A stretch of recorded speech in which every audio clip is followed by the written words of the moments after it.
Welcome back, everyone. Apologies about the delay.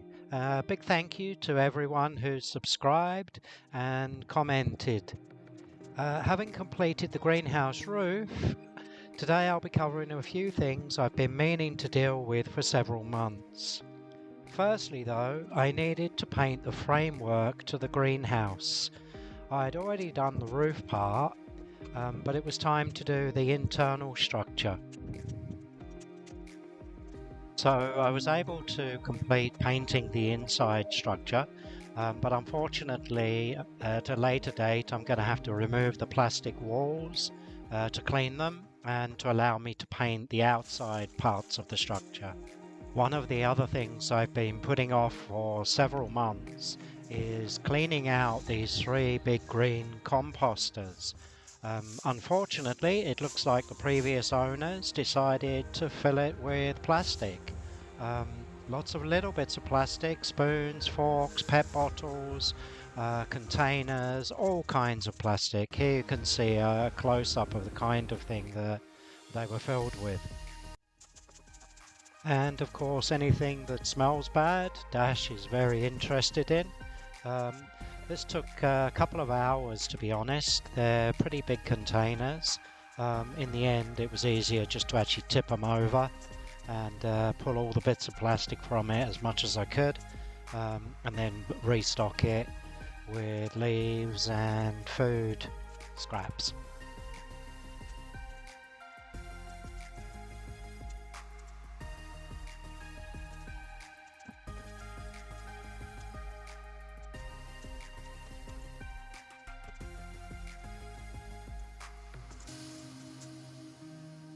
While I was clearing up, I also came across this bottle. It's a garbage fermentation accelerator. I don't know how long it had been there, but I decided to chuck some in with some water. You'll notice Dash, our 7-year-old border collie, hanging around, and a few people have asked about him. When we got him, he was only 3 months old, and like most border collies, he's very alert and likes to see what's going on. For those of you who are unaware, border collies are considered the smartest dogs, equivalent to a 4-year-old child, and have the biggest physical heart of any breed.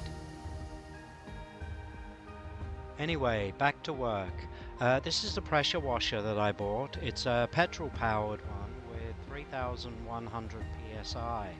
I specifically bought a petrol one to be able to move away from the house and power supply. I also bought this attachment to be able to clean the roof tiles and hopefully the paving as well. I started with a cleaning and protection fluid just to give it a bit of a soak. This is the small wall at the entrance to the property. It did take several weekends of on and off work. It's not all done in one session.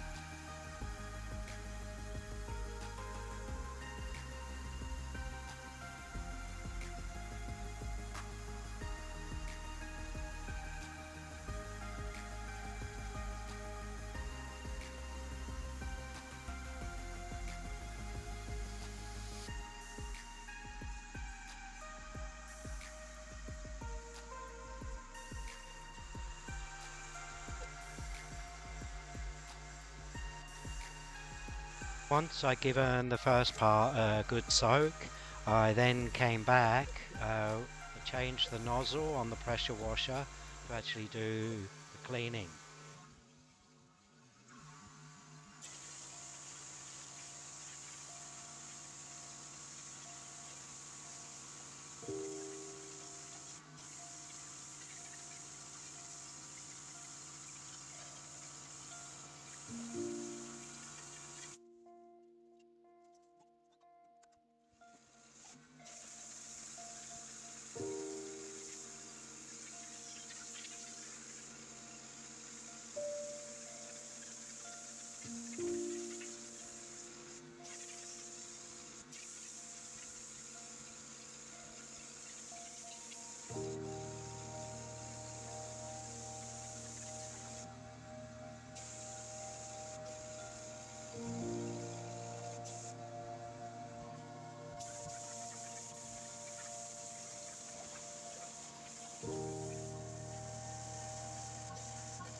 This is one of the gate posts. I thought I'd do a freeze frame here to show you just what it's like before and after.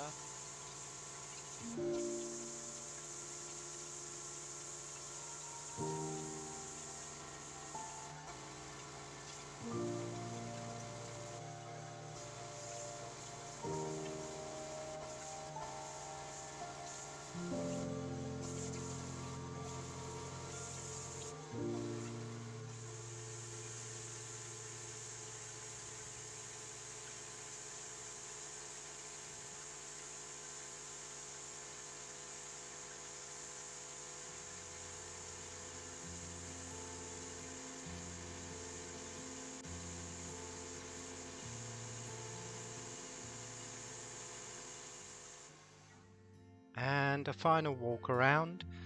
It's not perfect. There's quite a few mortar cracks to fill. Unfortunately, I ran out of petrol and was only able to do a small section of the main wall.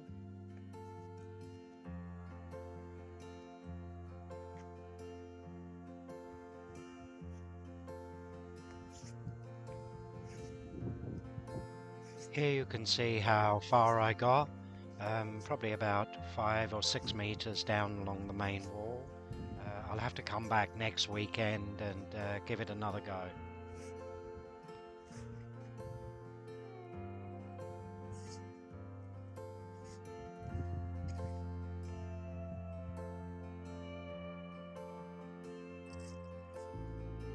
While in the UK over the new year, I managed to pick up some gate hardware, along with some hinges to hang the gate from. Brought this back in my hand luggage, which, as you can imagine, at the airport they were a little suspicious of at first, but it was no problem. I was also interested in something like these to go on top of the gate post, but they were too big. This is the kind of gate that I'll be building. This is actually the following weekend. I thought I'd take a walk down the lane and show you the wall before pressure washing. It's usually hidden from the sunlight with so many trees and vines, but it should come up okay if I get to pressure washing it today.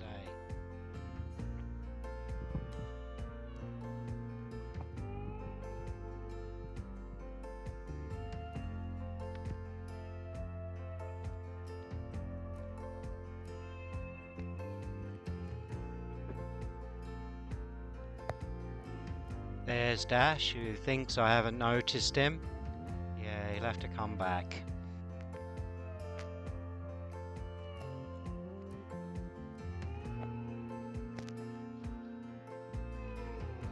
One other thing to notice while we're down here is the base of this tree.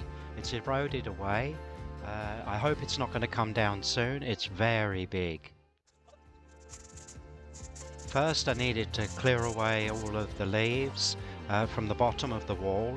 Otherwise, once I started pressure washing, I'd just end up with a big wet mess to clear up at the end. It's a lot easier to do when they're pretty dry.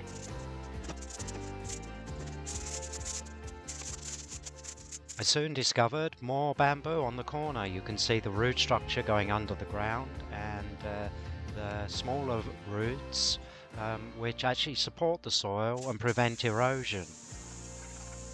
Anyway, back to pressure washing. I started with the top of the wall. This allows some water to soak down the face, makes it a little bit easier to clean later on.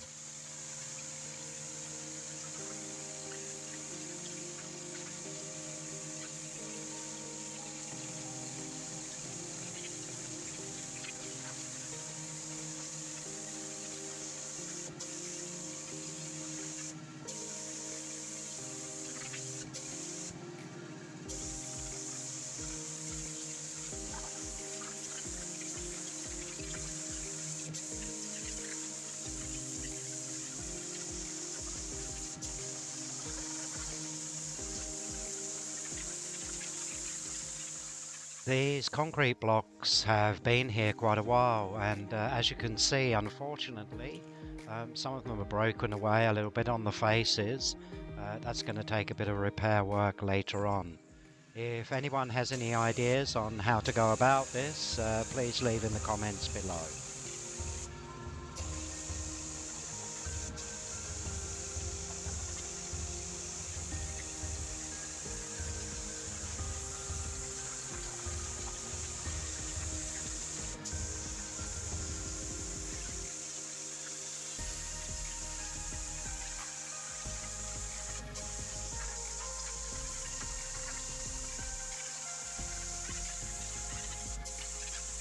In case you're wondering how much water this uses, the pressure washer uses 2.5 gallons per minute.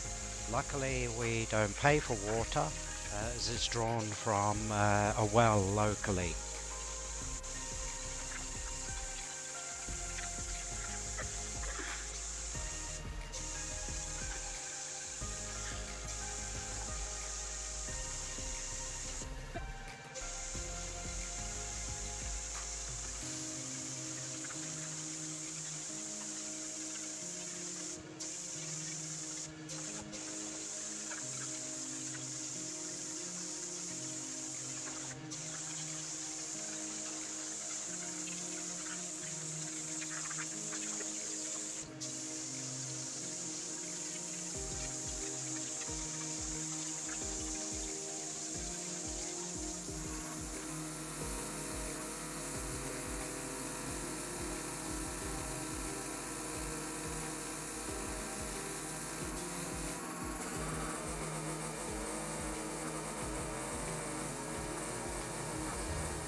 More damage, unfortunately.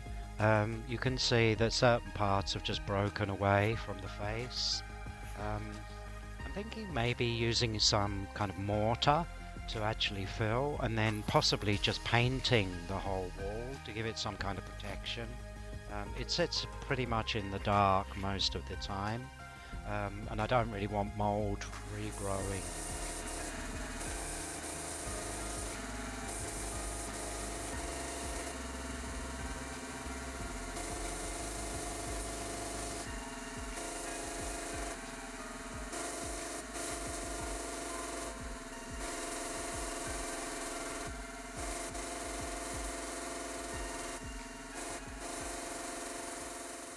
Final view of the wall. It's still wet, so it's not as light as it should be. Um, like I said before, I hope to get it repaired when I get time and probably put a coat of paint on it for protection. There is some special wall paint or outdoor paint which also prevents mold here. Um, that will be coming soon, I hope. That's about it for today's video. Thanks for watching and hope to see you again soon. Like everybody else says, hit that bell icon and please feel free to subscribe, like and comment below, and we'll see you again next time.